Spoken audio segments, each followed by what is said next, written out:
This program contains graphic violence and sexual situations. Viewer discretion is advised.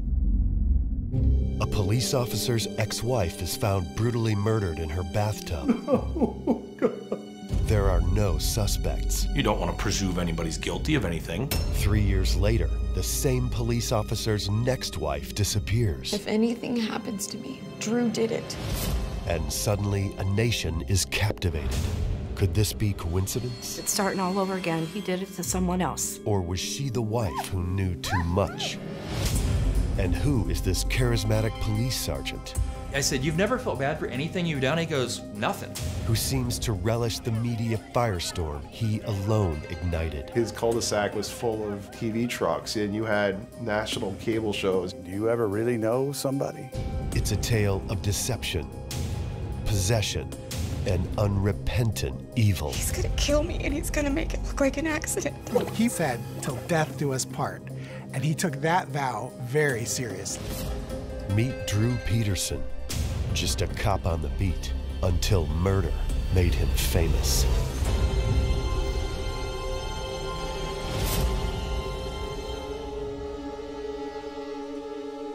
Before late 2007, Drew Peterson was just another name. But soon the world would be mesmerized by the strange behavior and unshakable confidence of the instantly notorious killer cop. Drew Peterson's story of terror, power, sex, and lies would spawn a movie featuring Hollywood stars Rob Lowe and Kaylee Cuoco. There were a lot of things about Drew Peterson that made this into a big story. First of all, he was one of the good guys. He was a decorated cop, and he murdered the mother of his children. Just a half-hour west of Chicago is the small suburb of Bolingbrook, Illinois. It is here in 1977 that Drew Peterson joins the Bolingbrook Police Force, and in just 2 years, he receives an Officer of the Year award. Working in the narcotics department, he seldom complains about his odd hours. Drew Peterson thrives in the nighttime. When Drew started working narcotics, there was a salary and a standard of living that everyone thought that he should have, but he went way beyond that. So the questions remained. How was he making his money? What have we here? Nobody really knew, but everybody thought something's just not right with his standard of living. Drew is well known around town and demonstrates a penchant for the ladies. Hey, Drew. Hi there. You know, I could have you arrested. Why? Because you're so hot it ought to be illegal. Thanks. Good one. You think I'm kidding, don't you?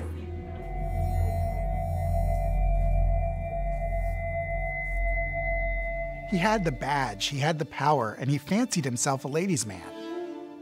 It is in 1992 when Drew Peterson meets Kathleen Savio on a blind date. Having been divorced once and now currently married, Drew tells Kathleen that he is single. Drew was going on blind dates, but he was married. He soon divorces his second wife and makes Kathleen his third but ill-fated bride. In the beginning, they were loving. He was loving towards her. She was always loving. She was always wanting him to kiss her and hug her. The couple have 2 sons within 2 years of marriage, and Kathleen works hard to be a perfect wife and mother. But nestled in the perfect house in the perfect neighborhood, a disquieting pattern of emotional and physical abuse develops. One of these.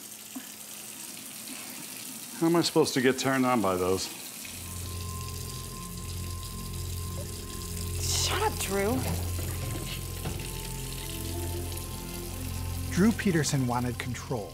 He wanted absolute control, absolute obedience, absolute say in every aspect of Kathleen's life. But that wasn't who Kathleen was. She was a spitfire, and she would fight back.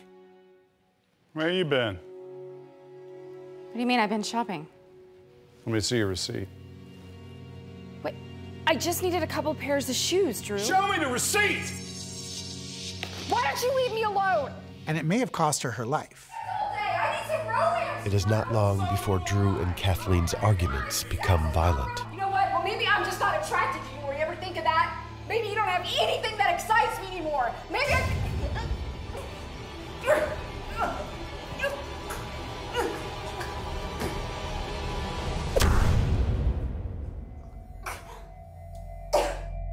Things got violent, things got ugly. She went to the ER. This was an abusive, violent relationship. She talked about being put in arm bars or holds that I'm assuming he would have known through his training as a police officer. He talked about multiple occasions being grabbed or pulled. There's too many times for me to remember that many specific instances because it was a constant complaint. Kathleen turns to the police for help, but it is Drew's own friends who respond. Call after call, they fail to make an arrest, and Drew continues to silence Kathleen's cries for help. Kathleen was not the type of person who you would have thought would be in an abusive relationship. And she didn't think she was the type of person to be in an abusive relationship. And so there was some embarrassment, some shame. In 2001, Drew would bring more shame to their marriage. Well, hello there. Aren't you a pretty girl? Are you new here? Sort of. Sergeant Peterson, but you can call me Drew. Hi. Stacy Kales was a teenage girl who had a very rough childhood. She was working as an overnight motel clerk when she met Drew Peterson. You try that button right there. Okay. Just hold it down. Pick that up right there. Just talk.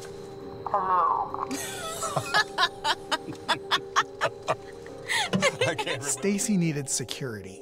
She needed somebody to look out for her. And she thought she found the perfect guy. Yes, he was 30 years older than her, but he was powerful, he was a cop. I love the way you laugh. Well, it's easy. You make me laugh. I wish my wife laughed like that. I just wish sometimes I'd made different decisions with my life. Everyone does. I mean, this job, it sucks. I can barely pay rent. What if I got you a job at the station? At the station? Sure. Administrative stuff at first, but pay's good. You would do that? Of course. I am going to take care of you. Understand? I'm your guy.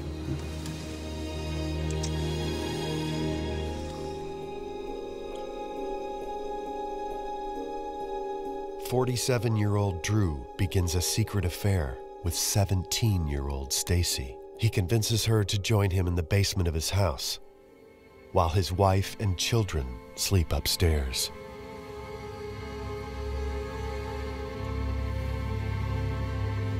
But it isn't long before Kathleen finds out. In late 2001, an anonymous letter is sent to Kathleen, detailing Drew's affair and warning her to beware of speaking to police or anyone in city government. What is this? Give me this. Isn't true! So what, do you like kids now, Drew? Is that it? I'm not young enough for you? And Kathleen's finding out about this when it's too late for her to do anything. So there's no turning back at this point. After 11 years of marriage, Kathleen files for divorce. But to add insult to injury, Drew moves himself and teenage girlfriend Stacy Kales into a house approximately a quarter mile from Kathleen. Stacy is soon pregnant, and things come to a head when Drew brings Stacy with him to drop off his children with Kathleen. Why are you bringing her in my house? My kid's in the car. Get her out of here. Shut up, you old hag. Don't you talk to me like that. You get her out of here right now. I'm not... What is wrong with you? Oh, get her off Stacy. That's it, off get me. Drew videotapes the fight. Then he pins Kathleen to the ground and has her arrested for assault on Stacy. So now they're in the middle of an ugly divorce, and she wants half. Drew stood to lose a lot of money. Half their marital assets, his pension, which meant an awful lot to Drew. And that's not something Drew had in his plans, and he was gonna find a way for that not to happen. Early on in the divorce, when I represented her, she told myself and anybody else who would listen that he was telling her he would kill her, make her look like an accident. Kathleen writes a letter to the state's attorney about the threats. She sends a copy to the news media. She tells them Drew knows how to manipulate the system, and his next step is to take away the children or kill her instead. She wrote a letter to the state's attorney because she feared for her life. She had nowhere else to go. No one helped her. No one helped her. No one responded to her. So she said, if anything happened to me, this is what I'm doing. I'm writing everything about what is going on with my life. Meanwhile, Drew grows more and more desperate to hold on to his money. Shut up. Listen to me. You will never get a dime out of me. You understand? I will kill you if you try to take my sons away from me. Are you getting this? Do you want to press charges? He wanted to control her. He wanted to make her life miserable. She was a laughing person. She was a crazy one, not him. She slept with a knife under her mattress. It became very difficult and she feared for her life. The police responded 18 times to that house, and Drew Peterson was never arrested. He was not so much as handcuffed and put in the back of the car because Drew was one of them. She told the police, she told friends. I saw her tell a state's attorney. I don't know what else Kathleen could have done. Now married to Drew and with their first child, Stacy also begins to feel Drew's ever-increasing need for control. He monitors her communications and tracks her every move. I mean, she never cheated or lied to him or anything, you know, but she couldn't even run to the store to get bread, and he was checking the receipt. You left at this time, who were you talking to, and, you know. He just oozed with desire to control every single thing about her. Stacy told me about a time that she walked in the house. She was confronted by Drew, who immediately asked her where she'd been. Where were you, Stacy? I was with my sister in Peoria. You know that. I don't believe you. I don't care what you think. What are you doing? Seeing if you're lying to me. And he actually held her against the wall, and he stripped her naked to see if there was any evidence of her being with other men. Why are you doing this? You know why! Looking for evidence. Can't trust a whore from the streets.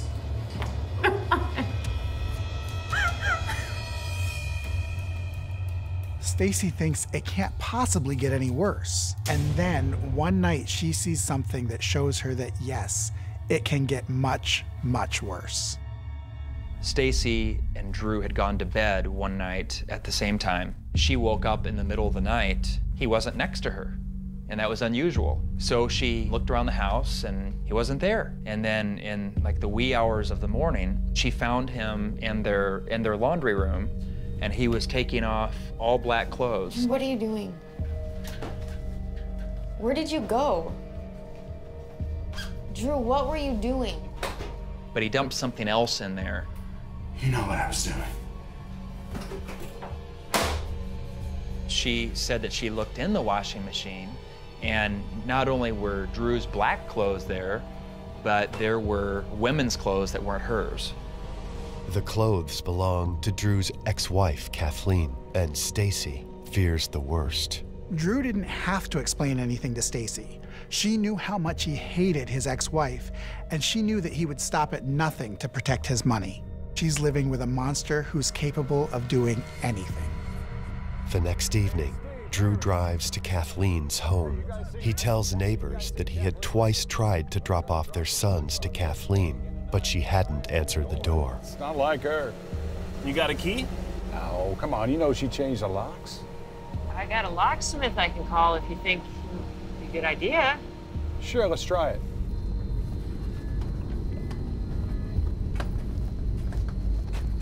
I better stay out here. She reported me once before. Here you go, folks. Thank you, sir. Knock, knock. Kathleen? It is clear that Drew had another reason why he wanted somebody else there. It was almost like he was setting them up. Knock, knock. Coming up.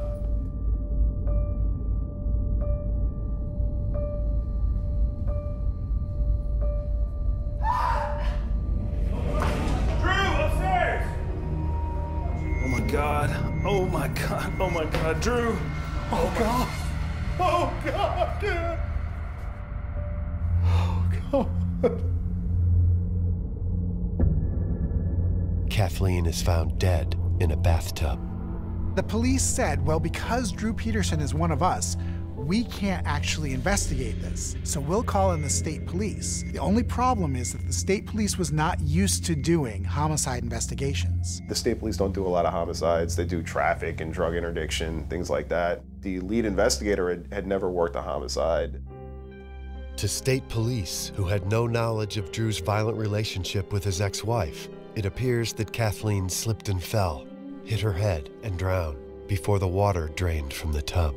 So a woman is found dead in the bathtub as she's going through an acrimonious divorce, and somehow it's not classified as a crime scene. People are free to come and go as they please, including Drew Peterson, and they let him stay and walk around that house like he owned it. They really hadn't investigated it at all. They collected no evidence. They really didn't pursue it at all. This woman died and they immediately decided it was accidental. If I walked into a bathroom with a woman didn't look at all like a position a person would fall into, I would investigate and look for evidence.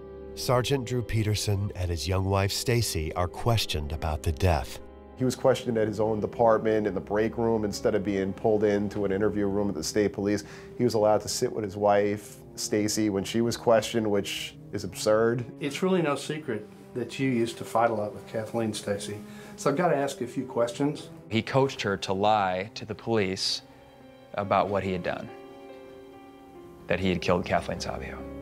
Drew wasn't trying to hide this murder from Stacy. In fact, he was trying to help pull her in so that she would be just as culpable as he was. When was the last time you fought with her? It was like 3 months ago. Okay. And what were y'all fighting about? She kept calling me names, so. Such as? After questioning, the couple returns home. Less than 1 month later, an autopsy report notes Kathleen's blood-soaked hair, bruises on her body, a 1-inch gash on the back of her head, and blood in the dry bathtub. The undisturbed objects surrounding the tub tell no tales of a fall, and much to the shock of friends and family, the coroner declares this an accidental drowning. So now when you hear that and hear about that evidence, you wonder, how could you have slipped and fell? If you slipped and fell, you would have fallen out. I was frustrated, sad, angry, didn't know what to do next. How would I go on with my life if I knew it wasn't an accident? What do I do? You know, what do I do? I called the state police and asked what was going on with the investigation now, and they said nothing. It's an accident. There's nothing to investigate, and I really couldn't believe it. Every one of us, without even discussing it, said there's no way that she drowned in the bathtub. There's no way. You know, he was a longtime sergeant in Bolingbrook, and I think that he had some sway over the whole situation. That's just conjecture, but I do believe it. Drew Peterson, it seems, has just gotten away with murder. With Kathleen out of the picture, now Drew can turn his full attention to Stacy, and now the noose is getting tighter and tighter. Drew cashes in on Kathleen's life insurance, sells her house, and takes custody of her children. His 20-year-old wife Stacy is pregnant with their second child, bringing a total of 4 children she must now protect from the monster that sleeps in her bed.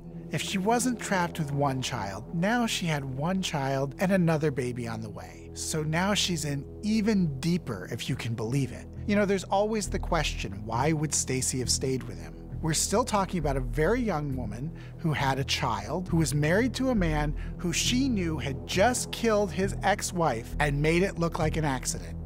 There was no escape for her, and she knew there was no escape for her. You know, she just wanted to take care of everybody. You know, she just wanted everything that we never had growing up for her kids. Stacy's life with Drew is becoming more terrifying and more violent. I was there one time, and then she comes out, and Drew's just standing in the doorway, you know, and she's like, come on, Drew, stop, get out of my way, you know, and she went to go beside him, and he just threw her, you know, shoved her back, and she flew back. She wasn't expecting that. She was like 110 pounds. They would get in their little arguments like a married couple would, you know, and she would call me. He just scares me. I mean, he doesn't trust me, and I don't know why. And anytime I'm doing anything, he's just there watching. he looks at me, it's scary. Maybe you guys should try counseling or... Yeah, maybe. Stacy goes to her minister for counseling. I saw a lot of red flags when I counseled them. He would talk about, well, I really want to see where she goes because she's the kind of woman other guys are going to look at. And he belittled her and made her feel like she was not good enough, that she wasn't pretty enough, that she didn't look like she used to, you know, after having kids. What a sick situation to be in.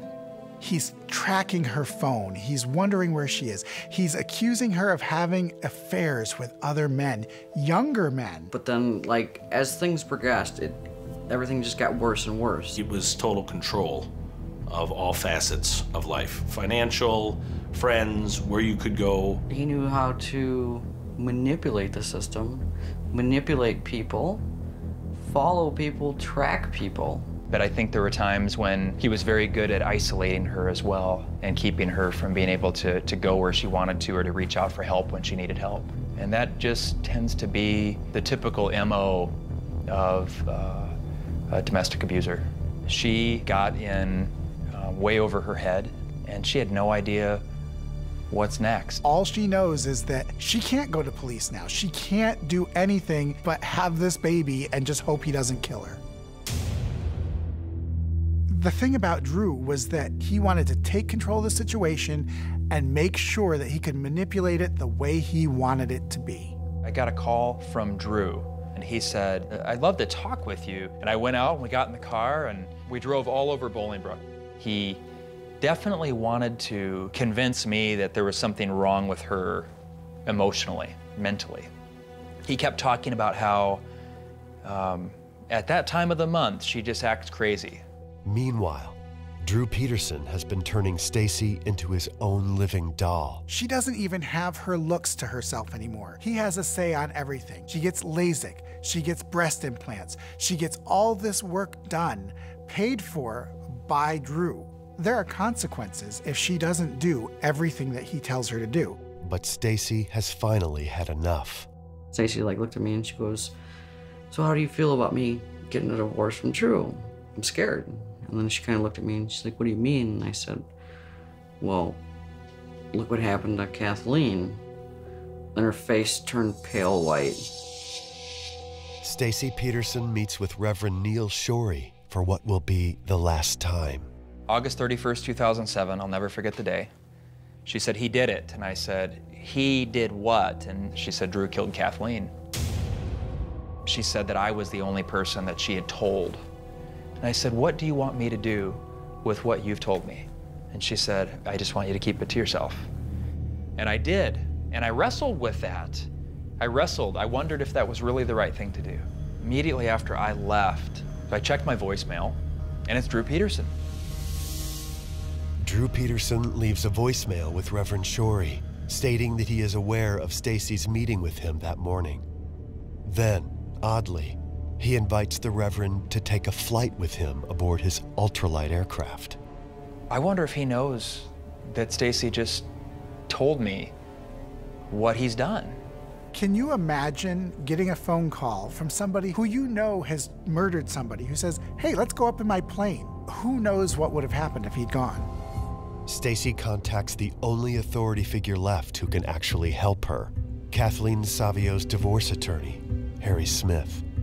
Stacy, then Peterson, who was obviously very adversarial in nature to me during the Kathleen Savio divorce, she called me to talk to me about her plan to divorce Drew. In the interest of providing for her children, Stacy drops a bombshell. She has 2 little kids, and one bit of information, one thing that might be able to help her figure out how she's going to provide for these children, and that's the knowledge of what Drew had done. She asked me if we could get more money in the divorce if we threatened to go to the police and tell them how Drew killed Kathleen. And that was sort of a big stopping point in that first conversation I had with her. Stacy fails to grasp that withholding the knowledge of Drew's crime is a felony in and of itself. You know, I had to tell her right then and there, no, that's a crime you committed. I mean, that's concealment of a homicide, possibly. That's a felony.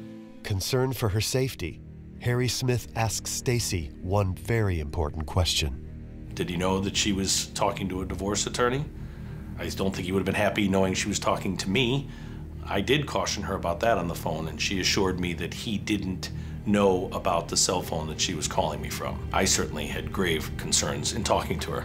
Stacy had now told 2 people about this murder, and before you know it, it's out there.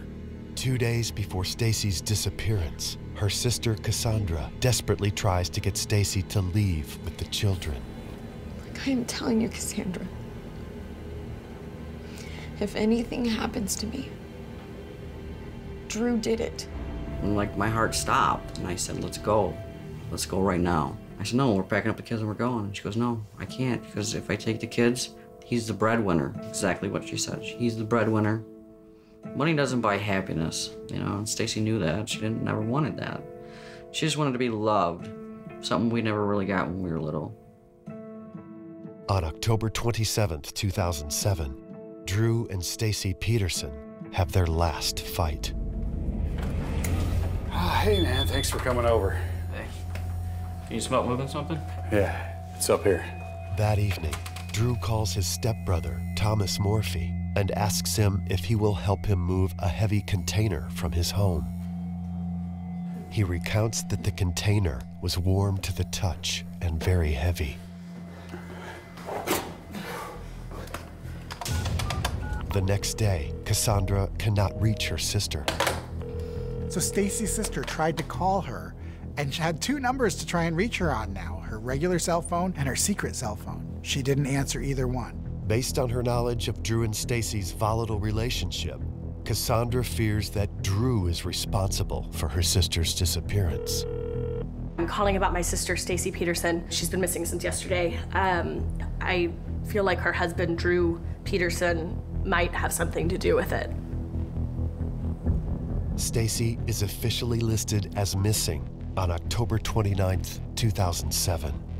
But Stacy's family suspects she's not just missing. They fear she's already dead. She wouldn't leave her kids. She wouldn't leave me. Meanwhile, Drew Peterson is going around telling people that Stacy had left him for a younger man. He was saying that she left her car at the town airport, and she had gone to some Caribbean destination with a guy that he never identified and who apparently was never reported missing himself.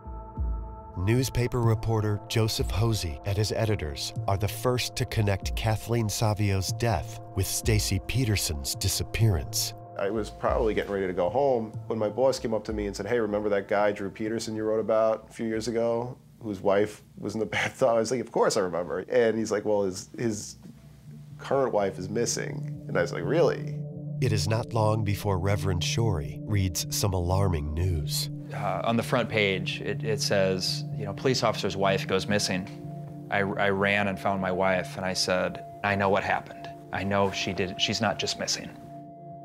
Within days, you had his cul-de-sac was full of TV trucks. Look, I don't have a statement to make, but I know you're doing your job. Please remember this is a neighborhood with other people living in it, all right? Reporters are now asking questions about Kathleen Savio's drowning, and the Savio family thinks Drew has killed again. My heart broke because it's starting all over again. He did it to someone else. Everybody was looking for Stacy. Everybody wanted to know where she was. The one person who didn't have to do any of that was Drew Peterson, who said, oh no, she's with her boyfriend. Drew Peterson avoids the media at first, but it is not long before he considers himself a star and hams it up for the world to see. I think Drew's behavior was highly suspect in how he would laugh inappropriately and make jokes and flirt with reporters. I mean, just highly inappropriate behavior. Don't let it scare you. Come on, really get some gas. I think people are drawn to that. The media was morbidly fascinated. Please go home. Please leave me alone. Please don't get involved in my little world. Only weeks after Stacy's disappearance, Drew seizes on that fascination by appearing on major network television. I can look right in your eye and say I had nothing to do with either of those incidences. Drew Peterson denies his guilt. He states that he is simply unlucky. But local prosecutor James Glasgow, the Will County State's attorney, isn't buying Peterson's explanations. With 29 years of experience, there was no doubt in my mind it wasn't an accident. That was clear. Meanwhile, the entire nation is tuning in to see if this cop is a killer. The media is everywhere. This is becoming a national story. With a mounting prosecution, an outraged public, and a trail of incensed family and friends, the spotlight on Drew Peterson begins to illuminate skeletons in his closet.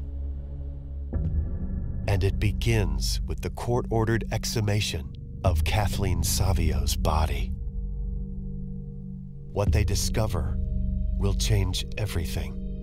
What happened to Kathleen? Maybe she didn't just fall down in the tub accidentally. Drew assumed that any evidence on Kathleen was buried along with her, and now it was going to be dug up. A well-respected medical examiner from New York, Dr. Michael Baden, examines Kathleen's body. Based on previously overlooked blunt force trauma injuries indicative of a struggle, the examination reveals that what was deemed an accidental drowning in 2004 was actually a homicide. Ultimately, my sister spoke from the grave. I believe that. Investigators can only theorize about what happened to Kathleen the night she was murdered.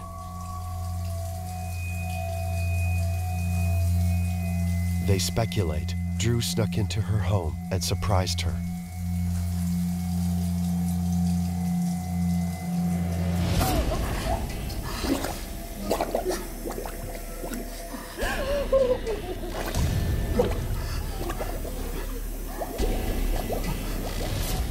A 1-inch blunt force laceration on the back of Kathleen's head could be an injury from a faucet. Bruises on the chest and legs indicate a struggle, a fight for survival.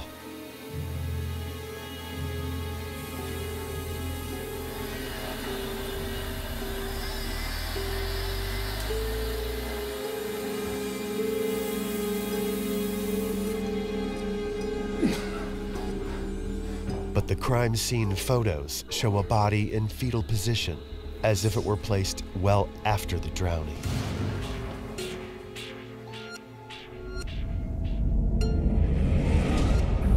Drew steadfastly declares his innocence of both Kathleen's murder and current wife Stacy's disappearance. He unabashedly basks in the light of the public eye. They're calling Drew a suspect in his fourth wife's potential homicide since no one can find her. But pretty quickly, the headlines turned to be about Drew. And Drew wearing his American flag bandana while he stands around outside and bantering with us, with the reporters. And having this guy in my face like this lady having a microphone in my face like this. Drew even makes an appearance on Larry King Live. What do you think Stacy might be? Stacy loves male attention. She could be... Ran off with a guy? Ran off with a guy, and she could be dancing somewhere. I don't know. And let you go through this? If she wanted to get away, do you ever really know anybody? It was classic blame the victim with Drew Peterson. He would talk about what his wife was like when she was on her period and how difficult she was. Stacy would ask me for a divorce on a regular basis. I'm not trying to be funny, and it was based on her menstrual cycle. Although Stacy was missing, Drew did not care about what was going on. That was old news to him. He loved being on the cover of magazines. He would contact us after being on the cover because he liked the pictures that were being used of him. That was Drew Peterson. As Drew poses for photographs, his stepbrother, Thomas Morphy, reveals that he helped Drew remove a large blue barrel from the house on the night Stacy disappeared. When Thomas came forward, Drew went on the offensive. I really don't want to badmouth Tommy. He has some serious emotional issues. He was losing his house, losing his wife. Everything is invented. None of that's true.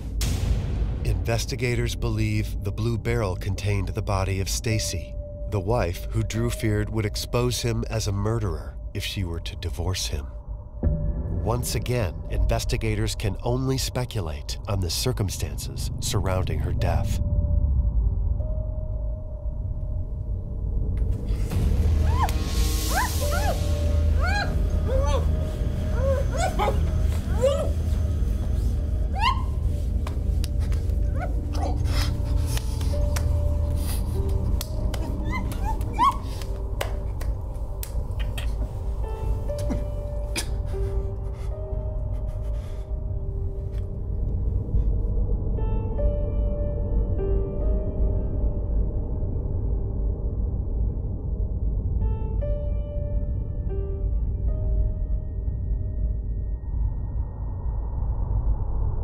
Drew killed her. He knows it.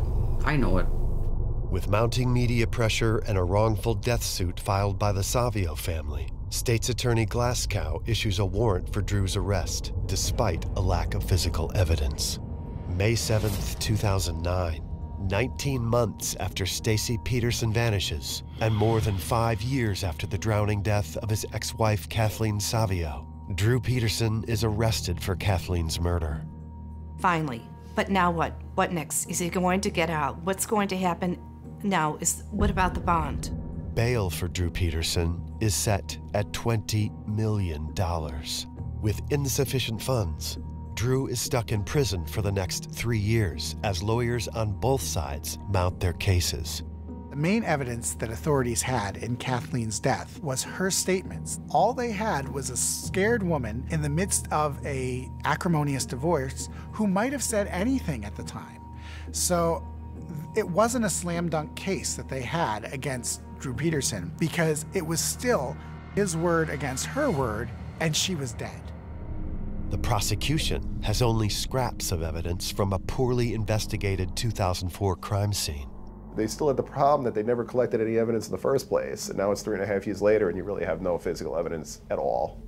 But in April of 2012, a new law nicknamed Drew's Law allows the jury to consider hearsay evidence, effectively allowing the dead to speak from the grave. Under the new law, prosecutors can use incriminating statements made by Kathleen and Stacy. In essence, what you're basically allowing the victim of a violent crime to do is to testify from the grave. With little more than hearsay evidence, will the voices of the dead and missing be enough to convict Drew? Key witness Neil Shorey testifies for the prosecution. The focus of my testimony was all about the night or around the time that Kathleen died. I really thought Drew was going to beat the rap until Harry Smith testified, and then everything turned. Divorce attorney Harry Smith is called on by Drew Peterson's own defense. Drew's defense team is hoping Harry can discredit Stacy by testifying about her attempt to blackmail Drew in a divorce, but the strategy is about to backfire.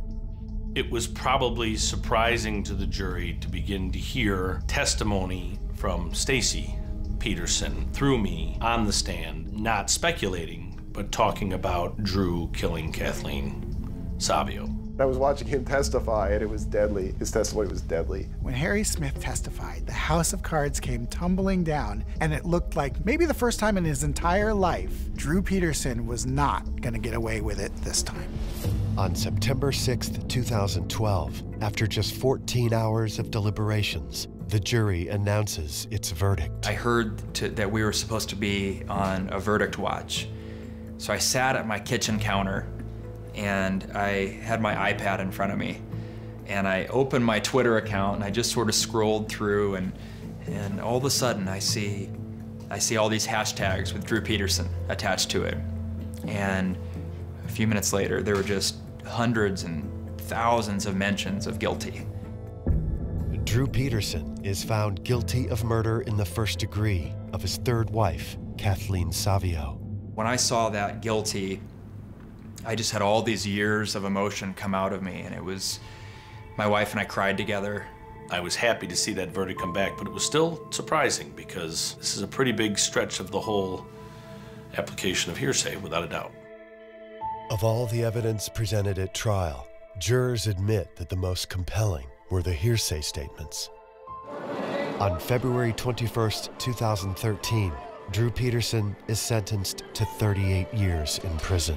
His statement to a hungry press corps is pure Drew.